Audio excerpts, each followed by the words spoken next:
आज हमारे साथ जुड़े हुए थोड़े से अंतराल के बाद Avnish PN Sharma sir, founder and editor of Prarabdh. Channel बहुत अच्छा है सर, बहुत अच्छे कंटेंट लेकर आते हैं और आजकल तो बांग्लादेशी जो सहील चौधरी जी हैं उनको काफी लेकर आ रहे हैं लगातार बैक टू बैक। और जिस तरीके से ये मैं क्या बोलूंगी, वो जो रजवाड़े बैठे हुए हैं ना, जो अंग्रेजों से छीन ली थी जिन्होंने सत्ता 10 जनपद पर, आजकल उनकी पूरी हिस्ट्री, ज्योग्राफी, बायोग्राफी सब निकाल रहे हैं। बट मुद्दा हमारा अलग है। मोहन भागवत जी का बैक टू बैक बयान ऐसे आ रहे हैं जो बहुत कंफ्यूजन क्रिएट कर रहे हैं। सो हमें लगा कि आज एक एपिसोड उसके ऊपर करना बनता है। अवनीश सर, ये क्या बयान आया है कि let people decide if god is in you, और उससे पहले रिजर्वेशन का what exactly is happening behind the scene, जिसकी वजह से इस तरीके की स्टेटमेंट्स आ रही हैं और ये गलत डायरेक्शन में जा रही हैं? जी गायत्री जी, अगर तो हमने पहले ही इस बात को डिकोड कर लिया है कि ये इस तरह के बयान, जो अभी लेटेस्ट बयान मोहन भागवत जी का, उसको आपने कोट किया कि ये खिलाफ जा रही हैं, तो फिर मुझे नहीं लगता कि इस पर कोई चर्चा की आवश्यकता है। लेकिन चर्चा की आवश्यकता है। आपने रिजर्वेशन वाले उनका बयान याद दिलाया। वो बयान दरअसल बिहार स्टेट इलेक्शन के दौरान आया था और तब उन्होंने एसटी एससी जो रिजर्वेशन क्लास है उसके अंदर क्रीमी लेयर और नॉन क्रीमी लेयर जैसी ही बात कही थी। कितने साल पहले कही थी? बिहार इलेक्शन की ये बात कई साल पहले कही गई थी और अब सुप्रीम कोर्ट ने उसी बात को दोहराया। ये अलग बात है कि उन्होंने कोई डिसीजन नहीं दिया, बल्कि गवर्नमेंट्स के लिए एक कमेंट करके छोड़ दिया कि आप इसको देख सकते हैं। अब ये अप टू गवर्नमेंट है और गवर्नमेंट उस पर इंटरेस्टेड नहीं है।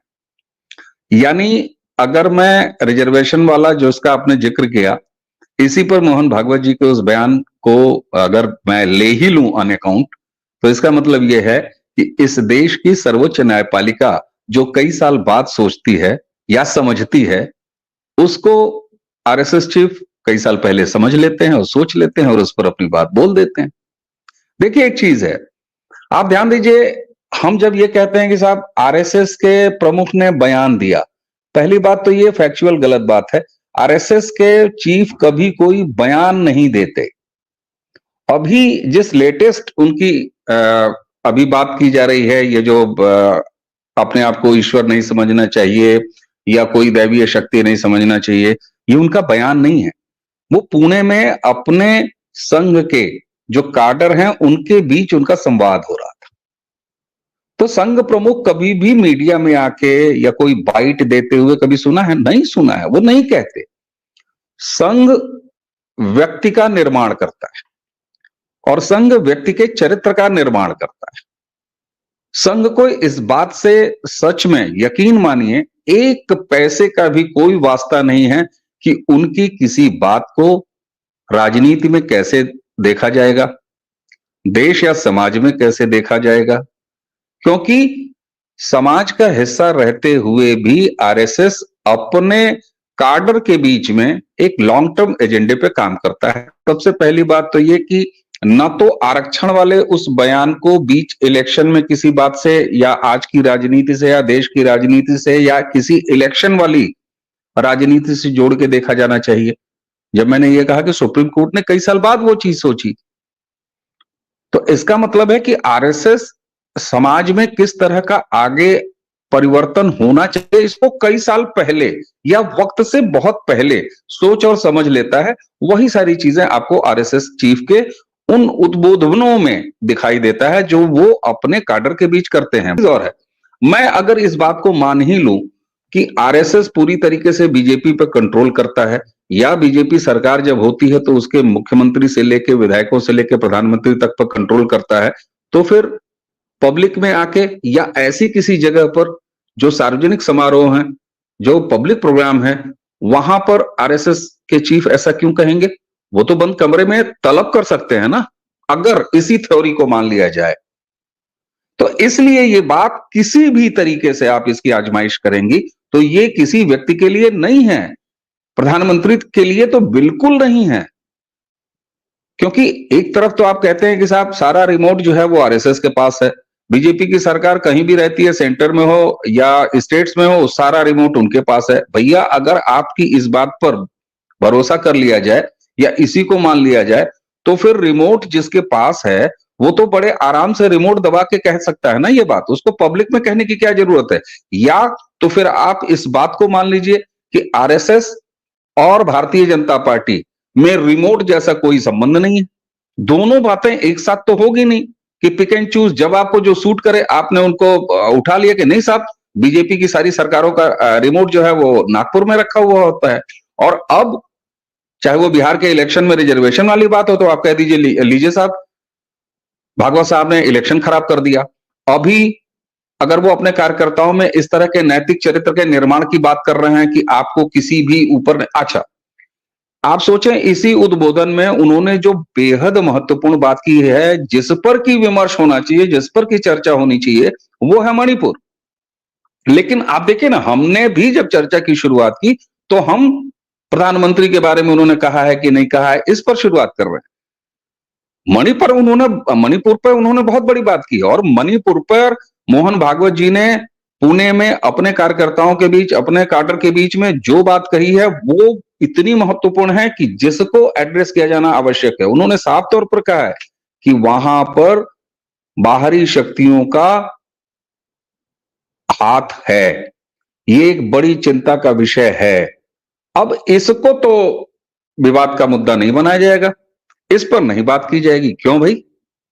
जब ये सारे जान रहे हैं कि वहां पर चाहे वो ड्रग कार्टेल हो, चाहे वो चाइनीज इन्वॉल्वमेंट हो, चाहे वो म्यांमार के जरिए दूसरे इन्वॉल्वमेंट हैं, और वहां पर क्रिश्चियनिटी किस तरीके से इन्वॉल्व हो रही है, जो कि एक पूरा ड्रग कार्टेल के हिस्सा है। चूंकि मैं इस समय शोएब चौधरी के साथ जो है लगातार उस चीजों पर काम कर रहा हूं, मेरे संज्ञान में बहुत सारी ऐसी चीजें हैं जिसको समय आने पर बोला जाएगा। तो हम मणिपुर पर जो कुछ मोहन भागवत जी ने कहा है वो ज्यादा महत्वपूर्ण है इस देश के लिए। और आज मैं कह सकता हूं कि मोहन भागवत जी ने पुणे के उसी उद्बोधन में ये मणिपुर की समस्या का पूरा जो एक्सरे है ना वो निकाल के सामने रख दिया है। और आरएसएस चीफ ने एग्जैक्टली मणिपुर में समस्या का कोर कहां पे छिपा हुआ है वो बता दिया है और उसको एड्रेस कर दिया है। अच्छा, आप एक चीज अच्छी तरह से जानते हैं आरएसएस के वर्किंग के बारे में, जो कुछ लोग भी थोड़ा बहुत भी अगर जानते हैं या जानने का प्रयास करें तो बयानबाजी करती नहीं आरएसएस। आरएसएस अगर अपने कार्यकर्ताओं के बीच में कुछ कह रही है, इसका मतलब है जमीन पर उस काम को वो इंप्लीमेंट करने जा रही है। आरएसएस चीफ ने अगर यह बात मणिपुर के संदर्भ में बेहद गंभीरता से अपने काडर के बीच में कहा है, इसका मतलब है कि मणिपुर में आरएसएस ने जमीन पर अब पूरी तरीके से उसको अपने एक्शन प्लान को इंप्लीमेंट करने का इरादा कर लिया है। और हमें आपको हो सकता है कि पता ना हो कि वो इंप्लीमेंटेशन किस लेवल तक हो चुका है। कुछ लोग अभी इसी 24 का जो लोकसभा इलेक्शन हुआ उसी में आरएसएस और बीजेपी के बीच में संबंध ठीक नहीं है, आरएसएस ने पूरा कोऑपरेशन अपना नहीं दिया, इस वजह से थोड़ा सा मोदी जी को झटका लग गया, ये सारी चीजें कह रहे थे। अब जम्मू कश्मीर जैसे राज्य में जो कि यूनियन टेरिटरी रहते हुए वहां इलेक्शन हो रहा है और आरएसएस पूरी तरीके से वहां पर लग के सामने आ चुकी है और बूथ वाइज मैनेजमेंट और जो क्लासिकल स्टाइल है आरएसएस की, चाहे वो वोटर्स को घर से निकाल के बूथ तक लाना हो या नेशनलिस्ट पॉलिटिक्स के लिए एक भावना बनानी हो, वो बीजेपी का प्रचार। भाई आप अगर नेशनलिस्ट या नेशनलिज्म की बात करने को पर्यायवाची बना दिया है कि बीजेपी ही है, तो फिर ये तो विपक्ष की गलती है ना कि आज भारत के लिए या राष्ट्रवाद के लिए राजनीति करने का नाम भारतीय जनता पार्टी है। तो ये तो एक तो अपोजिशन का कमी है कि भाई आप क्यों नहीं हो सकते, आप नहीं है यानी कि आपने पर्यायवाची बना दिया है। तो अब वो कहां चली गई बात जो 4 जून के बाद कुछ हफ्ते तक चली कि साहब आरएसएस और बीजेपी में सब कुछ ठीक नहीं है। फिर ये कौन सी आरएसएस है जो जम्मू कश्मीर में जी जान लगा रही है और उसके लगाने की बात सामने आ रही है। ये सबसे पहले ब्रेक किया अपोजिशन के लिए लोगों ने ही कि साहब देखिए आरएसएस वहां पर भिड़ गई है, गांव-गांव वहां पर भिड़ गई है।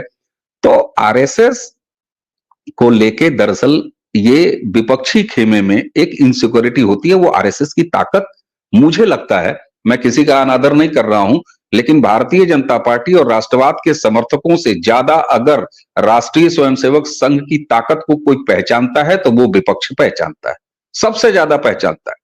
और मैं तो कह दूंगा कि अकबरुद्दीन ओवैसी जैसा व्यक्ति आरएसएस के बारे में किसी एक राष्ट्रवादी से 10 गुना ज्यादा बेहतरी से जानते हैं, जानकारी रखते हैं। आरएसएस के स्वभाव से, उनके प्रभाव से, उनकी ताकत को ज्यादा उन्हें पता होता है। तो मुझे लगता है गायत्री जी कि किसी भी तरीके से, मैंने आपसे कहा ना कि अगर मान लें रिमोट है तो भी आपकी बात गलत है, अगर आप मान लीजिए कि रिमोट नहीं है तो भी आपकी बात गलत है। तो पहले ये विपक्षी या आरएसएस के जो आलोचक हैं या भारतीय जनता पार्टी के जो आलोचक हैं, उनकी राजनीति के जो आलोचक हैं ना, उनको डिसाइड करना है कि भैया तुम हो कहां पे। ऐसे थोड़ी ना होता है कि बार बार गोल पोस्ट बदल दोगे, उछल के कभी इधर चले जाओगे, कभी उछल के इधर चले जाओगे। तो ये सारी चीजें बिल्कुल बेमानी है। हाँ, ये बात बिल्कुल सही है कि इसको जोड़ा जाएगा। जब आप सोचिए ऐसी किसी बात को जिसका कि कोई सिर पैर ना हो, और एक हमारे यहाँ देशज में कहावत कही जाती है ना, कौवा कान लेके चला गया, तो कौवा कान लेके चला गया ये एक सतही स्तर हो गया है इस देश के राष्ट्रीय विमर्श का, और जिसको लीड करता है अपोजिशन। तो ऐसे में अगर किसी की मुंह से गलती से कोई एक शब्द निकल गया ना, अरे किसी ने मां बोल के चुप हो जाए तो लोग कहेंगे ये मोदी के बारे में बोल रहे हैं। तो विमर्श का हिस्सा तो पूरी कोशिश कर रहा है। असदुद्दीन ओवैसी, शहजादे, मैडम जी जो 10 जनपद पर बैठी हुई हैं, एक उनकी शहजादी है जो वायनाड से इलेक्शन, उसके साथ अखिलेश यादव, मतलब इन लोगों की ये ज्यादा पहचानते हैं आरएसएस की स्ट्रेंथ को। विपक्ष, पूरा विपक्ष, एमके स्टालिन हो गए, उनके बेटे जो उनके बेटे हैं स्टालिन वो हो गए, मतलब मैं शरद पवार हो गए। तो ये चाहते हैं किसी भी हालत में आरएसएस में और बीजेपी में, नॉट इवन बीजेपी में मोदी को ज्यादा टारगेट किया, because is the most popular leader और टिल डेट, कि किसी तरीके से तो कुछ तो हो जाए जिससे कम से कम, मतलब ये जो बोलते हैं ना, ये जो एकदम मजबूत जोड़ है, माँ बेटे का रिश्ता है, इसमें खटास पड़ जाए। कोशिश उनकी ये है। तो स्टेटमेंट गलत तरीके से नहीं दिया गया था, उसको गलत तरीके से इंटरप्रेट करके फैलाना विपक्ष ने शुरू किया। बिल्कुल। और आपने कहा कि इन दोनों आरएसएस और बीजेपी के संबंधों में किसी तरीके का दुराव आए, तो साहब ये एक बड़ी दूर की कौड़ी है, ये संभव नहीं है, और विपक्ष ये जानता है। आप सोचिए 4 जून के बाद, रिजल्ट आने के बाद, जब प्रधानमंत्री ने अपने तीसरे टर्म का शपथ लिया, तो कहा गया कि साहब ये इस बार तो चंद्रबाबू नायडू और नीतीश कुमार जी के कंधों पर या बैसाखी पर टिकी हुई सरकार है, बहुत जल्दी गिर जाएगी। ऐसे लोगों से पलट के जरा राष्ट्रवादियों को पूछ लेना चाहिए, 2014 में जब पहली सरकार बनी थी नरेंद्र मोदी की, तो किसकी सरकार थी? एनडीए की सरकार थी। आप कैबिनेट देख लीजिए, क्या कैबिनेट में सिर्फ भारतीय जनता पार्टी के लोग थे? बीजेपी के पास अपने बल पर पूरा नंबर था, लेकिन सरकार एनडीए की थी। 2019 के टर्म में जब दूसरा टर्म प्रधानमंत्री नरेंद्र मोदी ने लिया, सबसे ज्यादा नंबर से लिया, 300 प्लस सीटें उनके पास थी, तब भी सरकार किसकी थी? एनडीए की सरकार थी। कैबिनेट देख लीजिए भैया। 2024 में जब 240 बीजेपी और उसके बाद पूर्ण बहुमत की सरकार तीसरी बार नरेंद्र मोदी ने बनाई, तो वो सरकार भी किसकी है? एनडीए की है। क्या एनडीए के इलेक्शन के पहले चंद्रबाबू नायडू और नीतीश कुमार हिस्सा नहीं थे? तो साहब देखिए, बिल्ली के भाग से छीका टूट जाए, इस तरह की कवायद इस देश की विपक्ष करेगी, और खासतौर से कांग्रेस तो इसलिए करेगी कि जिसने अपने समर्थन से चंद्रशेखर जैसे लोगों की सरकार बनाई है और बिगाड़ी है, इस देश का सोना बाहर गिरवी रखने पर मजबूर किया है, और उस कीमत पर इस देश की राजनीति को बर्बाद करने का काम किया है कांग्रेस ने। तो दरअसल वो बीते दिनों की बात हो गई। और एक चीज आपके दर्शकों के सामने अंतिम बात रख दूं मैं, मोदी 3.0 अभी तो जुमा जुमा कुछ दिन पूरे हुए हैं। गायत्री जी, इसी देश के पॉलिटिकल पंडित हमेशा से, हमने आपने सुना होगा, दर्शकों ने भी सुना होगा, कहते रहे कि साहब पहला 6 महीना तो हनीमून पीरियड होता है। नरेंद्र मोदी की सरकार को अब वो तो तुम्हारा हनीमून पीरियड कहां चला गया 6 महीने वाला? जब तुम ये पूछ रहे हो, अभी तो 6 महीना नहीं हुआ है, अभी तो कुछ दिन हुए हैं। और मैं पूरी गंभीरता से कह रहा हूं कि ऐसे जितने बड़े फैसले जिसकी की उम्मीद 2014 से 19, 2019 से 2024 में नहीं पूरी हो पाई, और नहीं पूरी हो पाई तो ऐसा नहीं है कि वो लॉलीपॉप है कि अलमारी खोला सरकार ने और निकाल के सामने दे दिया। एक एक कार्यक्रमों को किया है और बेहद गंभीरता से किया है। 370 से लेकर वो लिस्ट पूरी नहीं गिनाऊंगा मैं, लेकिन ऐसे जितने भी बड़े फैसले हैं वो इसी टर्म में देखने को मिलेंगे और बहुत जल्दी उसका सिलसिलेवार शुरुआत देखने में आएगा, जनता के सामने आएगा और हम सब उस आनंद से भरे होंगे कि हमारी जो काम वाली लिस्ट है उसमें अब कितने टिक हम लगा रहे हैं। जैसे होता नहीं, लगा लेते ये काम हो गया, ये काम हो गया, ये काम हो गया, ये काम हो गया। हम और आप जैसे तमाम देशवासी जो कि राष्ट्र प्रथम की भावना से जी रहे हैं अपने अपने स्तर पर, वो इसी काम में व्यस्त होने वाले हैं। इसलिए अपनी पेंसिलों की नोक हमें आपको बिल्कुल बना के रख लेनी चाहिए, ताकि जब ये सरकार काम करना शुरू करे, रिजल्ट आना शुरू हो, तो ऐसे ऐसे टिक लगाने में हमें देर ना हो। जी सर, एक सवाल और मैं चाहूंगी कि प्लीज आप 1 मिनट दें उसे। ये राष्ट्रवादी इतने कच्चे क्यों है, या ये फिर राष्ट्रवादियों के भेस में बहुत सारे कांग्रेसी आज की डेट में अपनी दुकान खोलकर बैठे हुए हैं, बड़ी बड़ी, बहुत सारे। जैसे ही अभी सरकार है बीजेपी की, तो बीजेपी की तारीफ करेंगे, और जैसे ही कांग्रेस की आएगी तो कांग्रेस की तैयारी करेंगे, तारीफ करेंगे। कुछ तो ऐसे भी हैं जो आज की डेट में राष्ट्रवाद के नाम पर चोला बदल कर बैठे हुए हैं, बट अंदर से हैं पूरे कांग्रेसी। पहला पॉइंट। दूसरा पॉइंट, ये राष्ट्रवादी इतने कच्चे क्यों होते हैं कान के, कि कुछ भी सुना और एकदम से अचानक से बहक गए। अपनी चीजों पे विश्वास क्यों नहीं रहता है कि नहीं, हमने जिसको सुना है वो सही है। जी ठीक बात, बिल्कुल ठीक बात। दो तबके के बारे में आपने सवाल किया है। एक जो छद्म है और वो आप जैसे दिखाई देते हैं, दिखने की कोशिश करते हैं, दरअसल वो होते नहीं जो वो दिखाई देने की कोशिश करते हैं। तो मैं उत्तर प्रदेश की राजधानी लखनऊ से आता हूं। उत्तर प्रदेश के बारे में जो भी लोग जानते होंगे तो विधानसभा के सामने दारुल शफा नाम का एक विधायक आवास वाला पूरा एरिया है, और जहां पर नेताओं का जमावड़ा होता है। तो निश्चित है कि वहां पर बहुत सारी पॉलिटिकल लोगों से संबंधित रेहड़ियां और दुकान भी मौजूद होती हैं। जैसे कि आप 2 मिनट में अगर पूरा नेता जैसा गेटअप बनाना चाहें तो आप बस दारुल शफा वाली किसी रोड पे चले जाइए, एक दुकान में घुस जाइए और आप वहां से बिल्कुल नेताजी बन के आएंगे। आपकी पैंट शर्ट टी शर्ट और जीन्स जो है वो आपके बैग में होगी, और आप फर्स्ट क्लास कुर्ता पजामा सदरी टोपी जितना है वो सब, आप 5 मिनट लगेगा और बाहर आ जाएंगे। You will become Netaji. उन्हीं दुकानों के सामने रेडियो पर, ठेलों पर हर पार्टी के झंडे मिला करते हैं। एक ही दुकान पर आपको उत्तर प्रदेश में अस्तित्व में अगर 50 पार्टियां हैं तो 50 पार्टियों के झंडे होते हैं, लेकिन जरा स्टॉक का हेरफेर होता है। अगर भारतीय जनता पार्टी की सरकार है तो उस ठेले पर 500 झंडे भारतीय जनता पार्टी के, 100 मिल जाएंगे आपको सपा के, 50 मिल जाएंगे बसपा के, और उसके बाद 2 4 10 ऐसे मिल जाते हैं। बहुत सारी गाड़ियां उत्तर प्रदेश जैसे राज्यों में, जो कि राजनीतिक रूप से बड़ी अवेयर प्रदेश माना जाता है, इसलिए मैं यूपी का उदाहरण दे रहा हूं। डैशबोर्ड के नीचे जो जगह होती है गाड़ियों में, वहां पर 4-5 झंडे रखे होते हैं। बहुत सारी गाड़ियां ऐसी होती हैं कि जब सपा की सरकार होती है तो सपा के झंडे लगे मिलते हैं, जब भाजपा की सरकार आ जाती है तो भाजपा के झंडे लगे मिलते हैं। तो साहब ये वही लोग हैं जिनको आपने पहले तबके में एड्रेस किया कि वो कौन लोग हैं। तो साहब होता क्या है कि खाने कमाने वाले व्यक्ति हमेशा से रहे हैं। भारतीय समाज एक कामगार समाज रहा है, उद्यमी समाज रहा है, वो मेहनत करता है। तो साहब एक बड़ा वर्ग इस बात का भी आएगा ही आएगा ना कि जब आपकी सरकार है तो वो आप जैसा दिखाई देने की कोशिश करता है।